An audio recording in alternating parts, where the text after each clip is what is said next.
Hey, welcome. It's the Thursday, the 4th of August of 2022. Keep that in mind as we talk today. If you're watching this later on YouTube or Facebook, that we are August of 2022 on the fourth day of the month.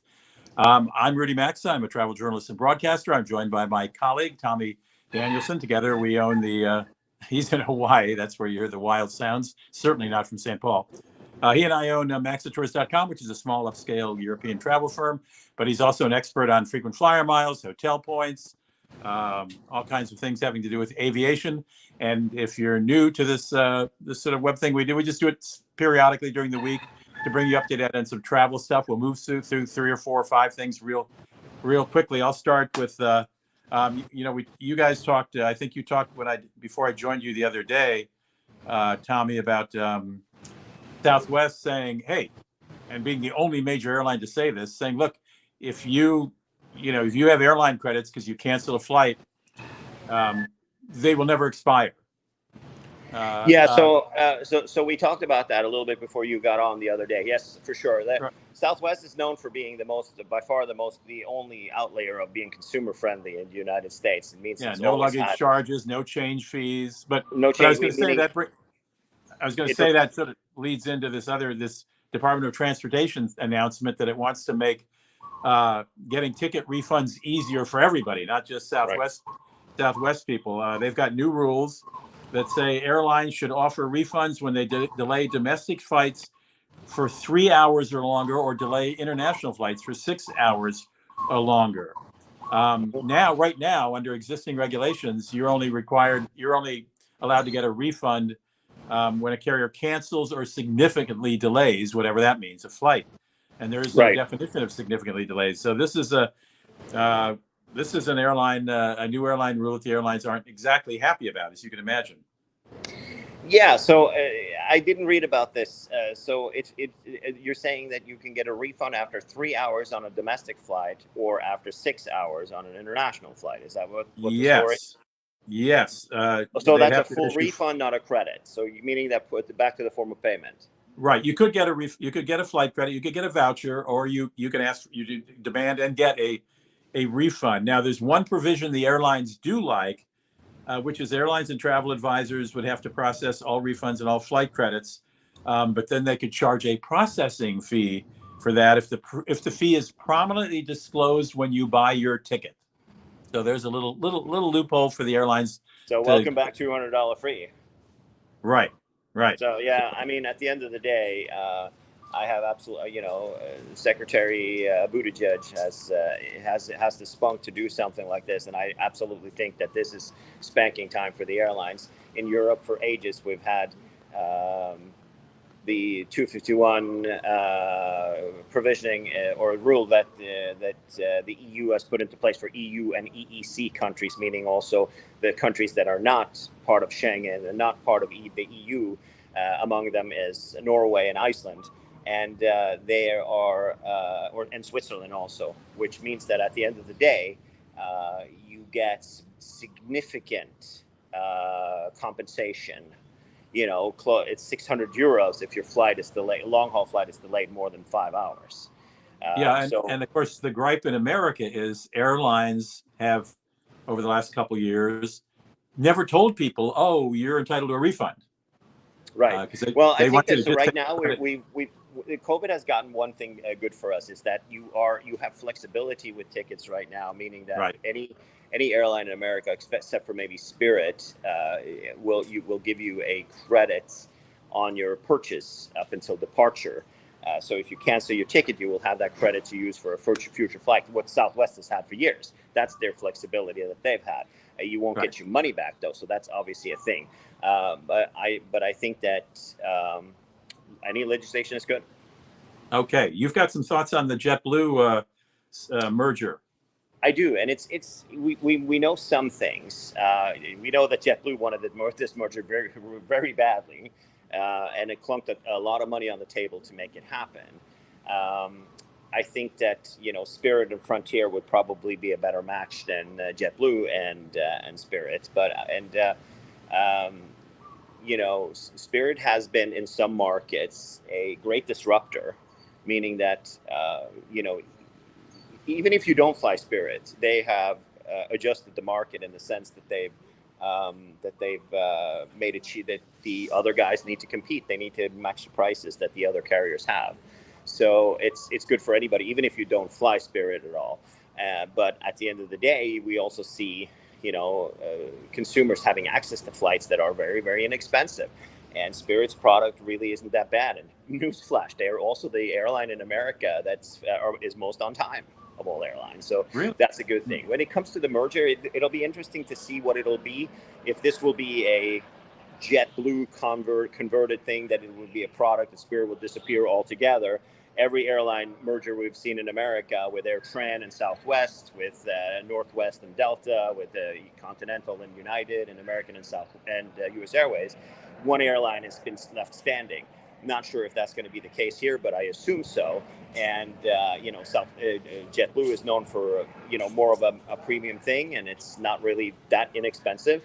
And they're also known for being dramatically late, and it has a lot to do with their biggest hub being JFK.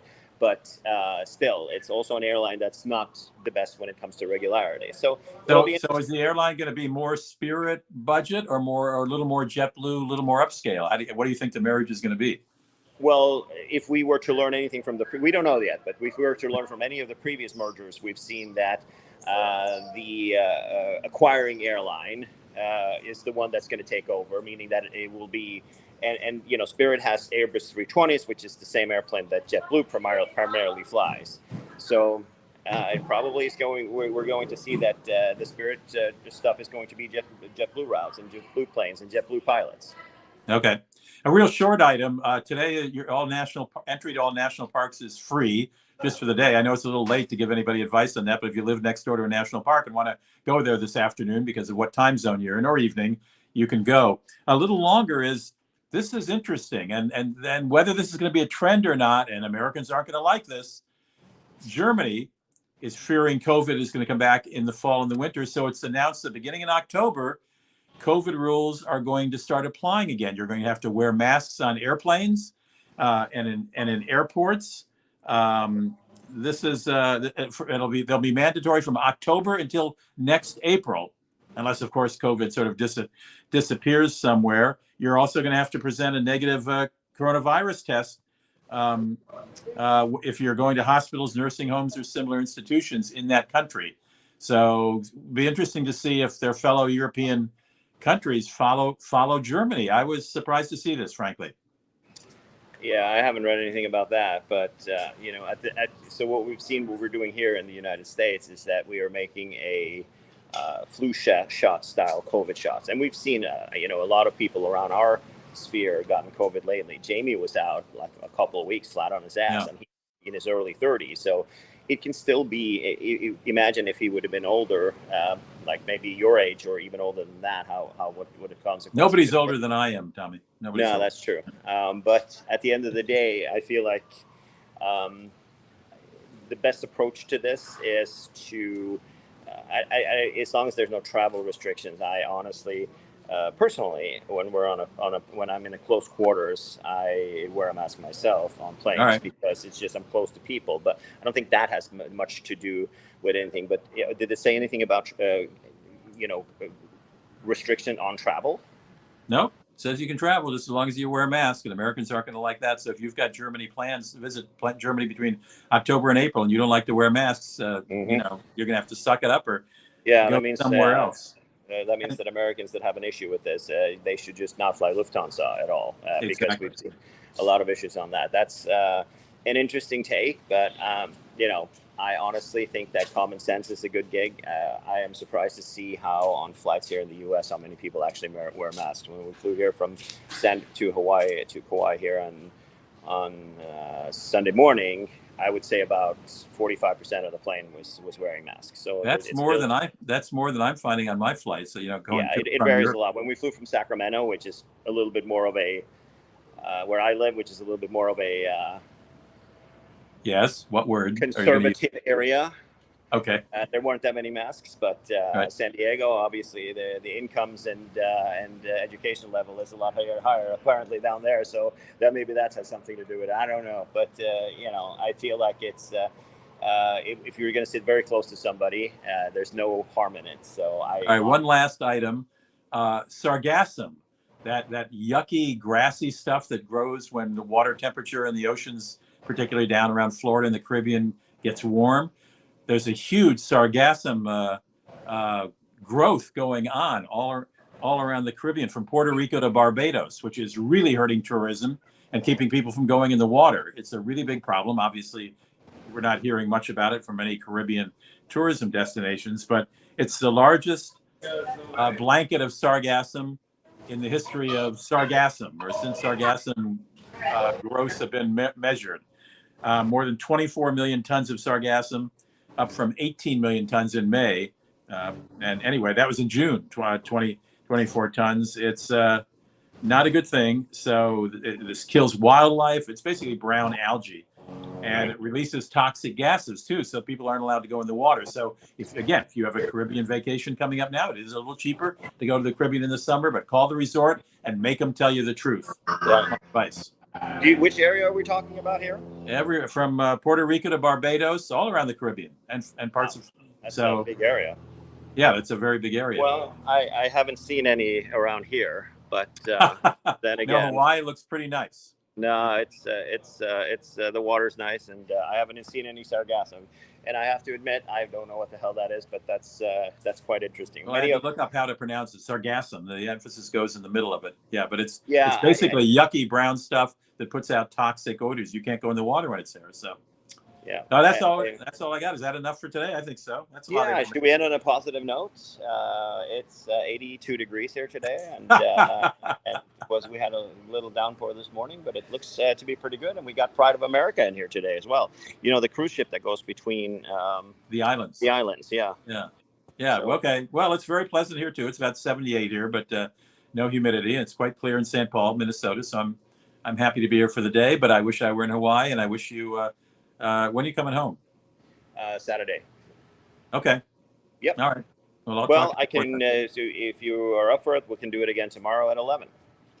At 11 your time? Yeah. That's 4 my time. Yeah, I can do that. Awesome. Then we'll talk tomorrow, and I'll find some upbeat stuff for us. Thanks. Let's keep in mind this is we did this live on the 4th of August, 2022. So the information contained herein is, as far as we know, accurate. But if you're watching it later, take that in mind, right? All right, Tommy, I'll talk to you. Thanks for joining me. Thanks, Bye-bye. everybody.